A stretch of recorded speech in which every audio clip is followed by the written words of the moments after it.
வணக்கம். இன்றைக்கி நம்ம பார்க்க போகிற சமையல் என்னென்னு பார்த்திங்கன்னா, ஒரு 2 வகையான குழம்பு ரெசிபி தான் பார்க்க போகிறோம். ஃபஸ்ட்டு முட்டை குருமா குழம்பும், ரெண்டாவது அரைச்சி விட்ட பிரண்டை குழம்பும் எப்படி செய்யலாங்கிறத பார்க்கலாம். ரொம்பவும் ஈஸியாக பண்ணிடலாம். அந்த குழம்பு டேஸ்ட்டாகவும் இருக்கும். பிரண்டை குழம்பு ரொம்ப ஹெல்த்தியாகவும் இருக்கும். ஸோ வாங்க இந்த குழம்பு எப்படி செய்யலாங்கிறத பார்க்கலாம். ஒரு பேன் எடுத்துக்கலாம். இப்போ தேவையான அளவுக்கு எண்ணெய் சேர்த்துக்கலாம். எண்ணெய் சூடானது 1 டீஸ்பூன் சோம்பு சேர்த்துக்கலாம். சோம்பு பொரியவும் ஒரு கைப்பிடி அளவுக்கு பெரிய வெங்காயம் கட் பண்ண வச்சுக்கலாம். வெங்காயம் நல்லா பொன்னிறமாக வதங்கிட்டு இதோட கருவேப்பிலை வச்சுக்கலாம். இப்போ பார்த்தீங்கன்னா வெங்காயம் வதங்கிட்டு இருக்கு. இதில் மீடியம் சைஸ் ஒரு வெங்காயம், 2 தக்காளி மிக்ஸி ஜாரில் சேர்த்துக்கலாம். இப்போ இதில் ஒரு 1/4 டேபிள் ஸ்பூன் சோம்பு சேர்த்துக்கலாம். அதேமாதிரி 1/4 டேபிள் ஸ்பூன் சீரகம் சேர்த்துக்கலாம். இப்போ இதில் ஒரு 1/2 டேபிள் ஸ்பூன் இஞ்சி பூண்டு பேஸ்ட் சேர்த்துக்கலாம். நான் பேஸ்ட்டாக வச்சுருக்கனால சேர்த்துருக்கேன். இல்லைன்னா நீங்கள் இஞ்சியும் பூண்டும் தனித்தனியாக கொஞ்சம் கொஞ்சமாக சேர்த்துக்கோங்க. இப்போ இது எல்லாத்தையும் நல்லா அரைச்சிட்டு பார்க்கலாம். இப்போ வெங்காயம் நல்லா வதங்கிடுச்சு. இது 1 டேபிள் ஸ்பூன் தனியாத்தூள், அதே மாதிரி காரத்துக்கு ஏற்ற மாதிரி 1 டேபிள் ஸ்பூன் மிளகாத்தூள், கொஞ்சமாக மஞ்சள்தூள் சேர்த்துட்டு இதை ஃபஸ்ட்டு வதக்கி விட்டுக்கலாம். இப்போ நம்ம அரைச்சி வச்சுருந்த வெங்காயம் தக்காளி பேஸ்ட்டை சேர்த்துக்கலாம். இதையும் சேர்த்து நல்லா வதக்கி விட்டுக்கலாம். அந்த எண்ணெயில் நல்லா அப்படியே எண்ணெய் புரிஞ்சு வரணும். இப்போ இதோட ஒரு 1/2 டேபிள் ஸ்பூன் கறி மசாலா பவுடர் சேர்த்துக்கலாம். இது இல்லைன்னா நீங்கள் முட்டை மசாலா கடைகளில் விற்கும், அது கூட வாங்கிக்கலாம். இல்லைன்னா சிக்கன் மசாலா, மட்டன் மசாலா எதுனாலும் சேர்த்துக்கோங்க. அப்படி இல்லைன்னா வெறும் கரம் மசாலா கூட சேர்த்துக்கலாம். இப்போ பார்த்திங்கன்னா மசாலா வதங்கி எண்ணெய் பிரிய ஆரம்பிச்சிச்சு. இந்த ஸ்டேஜில் தேங்காய் முந்திரி பருப்பு அரைச்சி வச்சுருக்கேன். அதாவது ஒரு 3 டேபிள் ஸ்பூன் துருவின தேங்காய், ஒரு 5 முந்திரி பருப்பு போட்டு நல்லா நைஸாக அரைச்சிருக்கேன். இதை சேர்த்துக்கலாம். இதையும் சேர்த்துட்டு நல்லா வதக்கி விட்டுக்கலாம். இப்போ மிக்சியில் இருந்த தண்ணி கொஞ்சமாக ஊற்றுறேன்.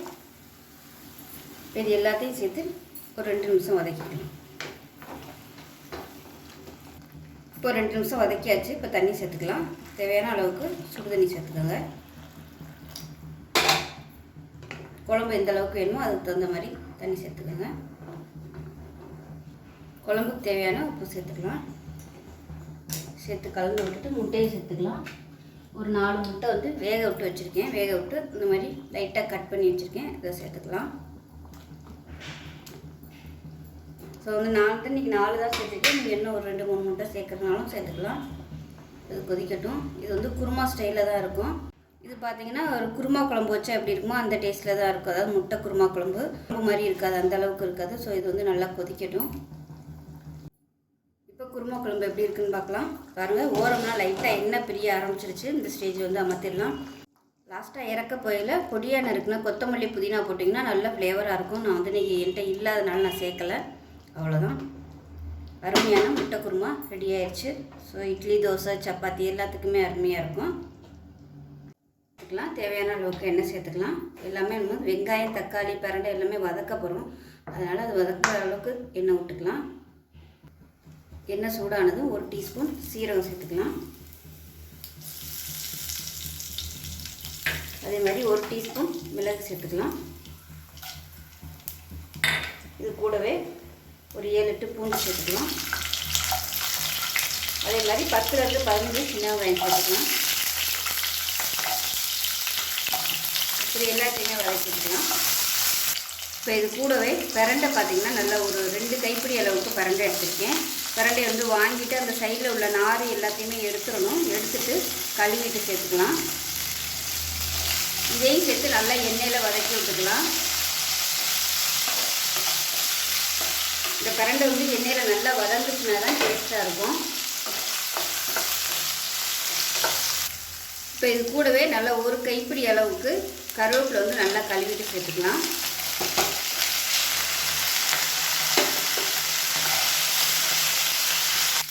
இப்போ இது எல்லாமே நல்லா வதங்கிடுச்சு ஓரளவுக்கு. இதில் 1.5 தக்காளி எடுத்திருக்கேன். நான் சின்னதாக இருந்ததுனால 1 எடுத்திருக்கேன். பெருசாக இருந்துச்சுன்னா 1 எடுத்துக்கோங்க. இப்போ இதையும் சேர்த்து வதக்கி விட்டுக்கலாம். இந்த பிரண்டை, கருவேப்பிலை எல்லாமே வதங்கினதுக்கப்புறமா லாஸ்ட்டாக தக்காளி சேர்த்துக்கலாம். இல்லைன்னா ஈரம் சேர்ந்துக்கிட்டு ஒழுங்காக வதங்காது. அதனால் லாஸ்ட்டாக சேர்த்துக்கலாம்.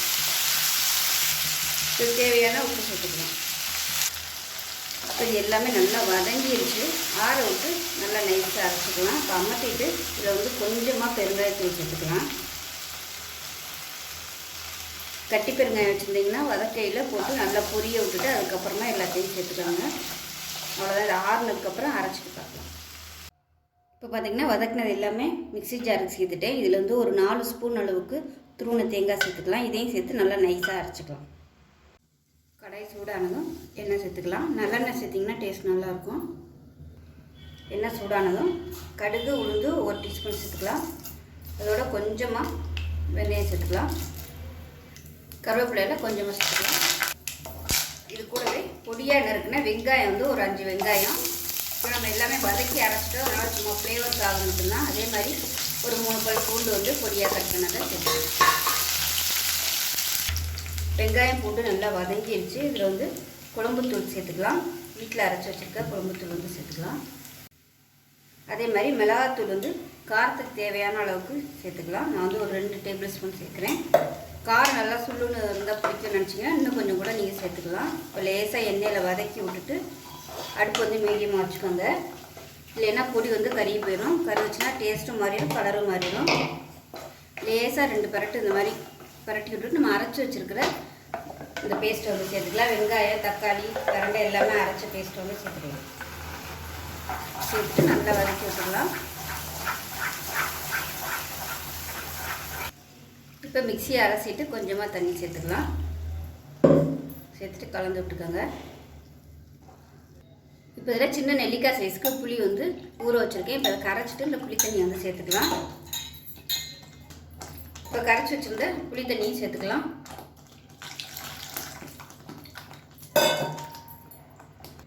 இப்போ புளி தண்ணியும் சேர்த்தாச்சு. குழம்புக்கு தேவையான அளவுக்கு தண்ணி சேர்த்துக்கலாம். நான் வந்து பிளாஸ்டிக்கில் சுடு தண்ணி இருந்ததுனால அப்படியே சுடு தண்ணியை சேர்த்துக்கிறேன். இல்லைன்னா நீங்கள் காய வச்சு சேர்த்துக்கோங்க. கலந்து விட்டுட்டு உப்பு சேர்த்துக்கலாம். கலந்து விட்டுட்டு எல்லாம் செக் பண்ணி பார்த்துக்கோங்க. புளி பத்தலைன்னா நீங்கள் இன்னும் கொஞ்சம் புளி சேர்த்துக்கலாம். இப்போ இது கொஞ்சம் கொதிக்க ஆரம்பிக்கட்டும். கொதிக்க ஆரம்பித்ததுக்கப்புறமா அடுப்பு மீடியமான ஃப்ளேமில் வச்சுட்டு மூடி வச்சிடலாம். நல்லா வற்றி வரணும் எண்ணெய் தெளிஞ்சு. இப்போ பாருங்கள் நல்லா கொதிக்க ஆரம்பிக்குது. இந்த ஸ்டேஜில் அடுப்பு வந்து மீடியமாக வச்சுக்கலாம். அடுப்பு நல்லா குறைச்சி வச்சுருங்க. குறைச்சி வச்சுட்டு மூடி வச்சிடலாம். மூடி வச்சுட்டு நல்லா எண்ணெய் தெளிஞ்சு வந்ததுக்கப்புறம் பார்க்கலாம். இப்போ குழம்பு எப்படி இருக்குன்னு பார்க்கலாம். பாருங்கள் நல்லா அருமையாக எண்ணெய் தெளிஞ்சு வந்துருச்சு. இந்த அளவுக்கு நீங்கள் வற்ற விட்டிங்கன்னா தான் டேஸ்ட் வந்து நல்லாயிருக்கும். அப்பப்போ வந்து இடையில வந்து கிளறி விட்டுக்கோங்க. இல்லைன்னா அடியில் போய் உட்காந்துட்டு அடி பிடிக்கிறதுக்கு வாய்ப்பு இருக்குது. இதே மெத்தட் வந்து நீங்கள் குக்கரில் பண்ணுறதுனாலும் பண்ணலாம். குக்கரில் வந்து எல்லாமே தாளித்து விட்டுட்டு குக்கரை மூடி நல்லா ஒரு 5 விசில் விட்டுட்டிங்கன்னா உங்களுக்கு சூப்பராக இந்த மாதிரி எண்ணெய் தெளிஞ்சு வந்துடும். அவ்வளோதான். இப்போ வந்து அமர்த்திடலாம். உப்பு பத்தலைன்னா இந்த ஸ்டேஜில் வந்து நீங்கள் உப்பு கலந்துக்கலாம். அவ்வளோதான். அருமையான பிரண்டை குழம்பு ரெடி ஆயிடுச்சு.